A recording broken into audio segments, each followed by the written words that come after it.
So a lot of people can live with themselves. That's the first thing. A lot of people can live with themselves, look in the mirror and say, I'm okay with being afraid. I'm okay with going on this easy highway over here.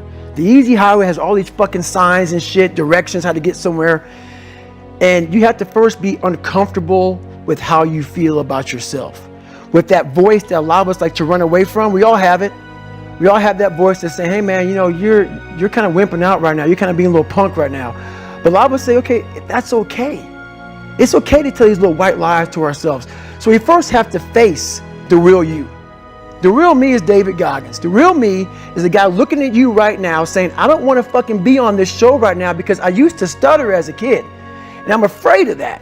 I'm afraid that here in a second, I'm going to start fucking stammering and stuttering and the whole world is going to know that I have all these issues. But that's when I see right now, okay, Goggins, you got to go on this fucking show. That's Goggins. Goggins is saying, okay, David Goggins, you're a punk. Life made you this way. We can't live like this. We can't live in fear. We can't live in judgment. We can't be afraid of what the fuck people right now are looking at me saying about me. We cannot be afraid of that. That's Goggins. Goggins saying, fuck all of you who don't like me, who don't want to, and that person then comes in. But you have to be David Goggins and say, man, I'm afraid of this.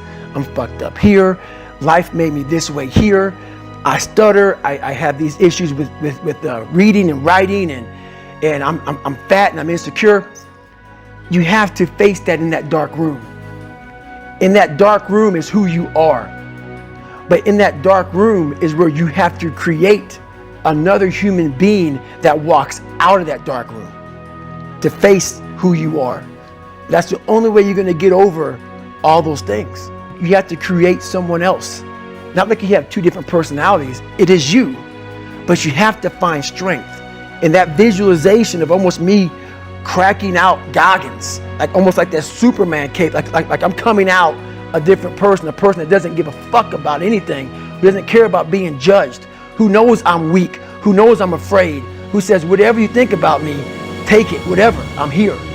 That's Goggins. In the dark room, you face yourself, you realize you want to be better, you realize you don't want to be this weak, insecure person in the world who has all these problems that we all have. We all have.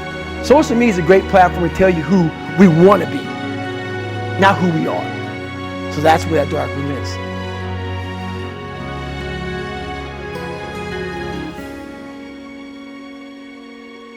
Look at yourself, man. Look at yourself. And it was that day, and a couple of days after that, I just got real with myself. And every day I came home, I called it the accountability mirror. What am I going to do today to change what I see in this mirror? What am I going to do today? And a lot of it was, I stopped sitting with the cool guys. I actually tucked my shirt in and went to school looking like, hey man, this is how I'm going to look. If you don't like it, so be it. I had to really wear this layer of skin. I had to develop a really calloused skin on me to take whatever you're going to call me, you're going to call me. Whatever I'm going to be, you know, I want a geek, but whoever I am, you're going to see me. You're going to see me for who I am because I need to change who I'm not. And that accountability mirror just became raw. And when I became fat over the years, because I fell back in the hole, I called myself fat because I was fat. And people don't want to do that. They want to say, oh, don't call yourself fat. Don't call yourself dumb. If you're not real and raw with who the fuck you are, nothing's going to change. And in this nice new world that we live in, we want to hear, you're just a little big. No, man, you might be fat. And it's okay to hear that from yourself and from everybody else. So that's where it started at. And it's raw. It gets ugly sometimes with me in that mirror. But I'm also proud of myself to be able to tell myself that and then fix what's in that mirror.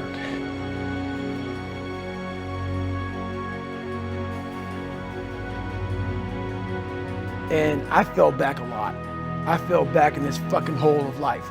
The second you think that you've overcome it, you climbed Everest, you're on that last hold, and life will say, not today, motherfucker. And it'll push you down. And my junior year in high school, I missed a whole bunch of school, was lying to my mom, had like a 1 point something GPA. I was just jacked up. I mean, I was in one of the worst spots in my life. And my mom was going through a lot of shit too. And she didn't have time to sit back and baby me. And it was me against me.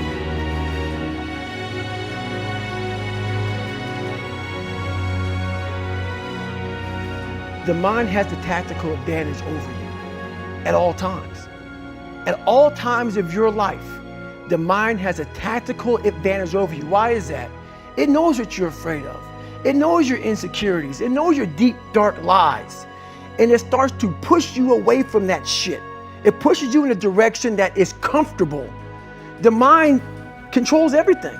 So what I realized was that when I was growing up and I was 300 pounds and I got all fat and I got all insecure, I realized that my mind kept taking me in this direction. When things got uncomfortable for me, when I was facing my insecurities, when I was facing my fears, my mind said, oh no, we have the tactical advantage. We need to get you, separate you from this feeling over here. Life's all about feelings. We want the happy feeling. We don't want that feeling of this sucks. Why am I here? And you don't have any, so you can't answer those questions, so you leave.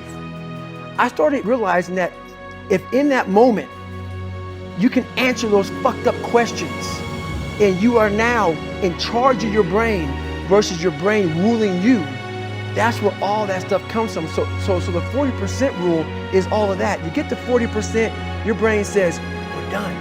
Let's roll, man. This is starting to get painful. This is uncomfortable. So you sit down. You have to figure out ways, and everybody's different. That's how the book kind of talks about, like we all have these things about, 5 steps to this and 4 steps to this. It's a lot more than that. That's all bullshit. It's a practice that you have to, it's a habit. So if you know that at 40%, I'm feeling pain. At 40%, I'm feeling pain. That's where the 40% rule kicks in. Now it starts. Okay, I'm feeling pain. My mind's saying all this shit to me. It's saying, get out of here, run, flee. The fight or flight kicks in. Okay, we're done. We're not good enough.